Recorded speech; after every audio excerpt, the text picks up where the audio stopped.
سورۃ الناس آیت نمبر 6۔ من الجنة والناس۔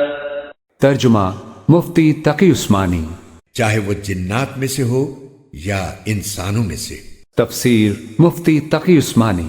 قرآن کریم نے سورہ انعام میں بتایا ہے کہ شیطان جنات میں سے بھی ہوتے ہیں اور انسانوں میں سے بھی، البتہ شیطان جو جنات میں سے ہے وہ نظر نہیں آتا اور دلوں میں وسوسے ڈالتا ہے، لیکن انسانوں میں سے جو شیطان ہوتے ہیں وہ نظر آتے ہیں اور ان کی باتیں ایسی ہوتی ہیں کہ انہیں سن کر انسان کے دل میں طرح طرح کے برے خیالات اور وسوسے آ جاتے ہیں۔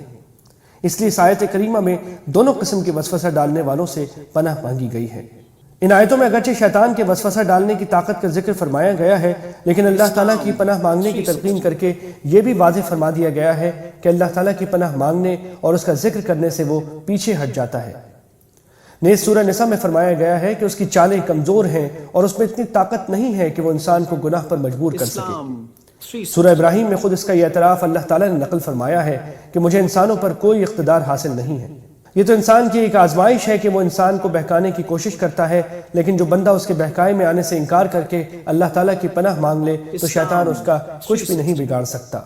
قرآن کریم کا آغاز سورہ فاتحہ سے ہوا تھا، جس میں اللہ تعالیٰ کی حمد و ثنا کے بعد اللہ تعالیٰ ہی سے سیدھے راستے کی ہدایت کی دعا کی گئی ہے، اور اختتام سورہ ناس پر ہوا ہے جس میں شیطان کے شر سے پناہ مانگی گئی ہے، کیونکہ سیدھے راستے پر چلنے میں اس کے شر سے جو رکاوٹ پیدا ہو سکتی تھی اسے دور کرنے کا طریقہ بتایا گیا ہے۔ اللہ تعالیٰ ہم سب کو نفس اور شیطان دونوں کے شر سے اپنی پناہ میں رکھے، آمین ثم آمین۔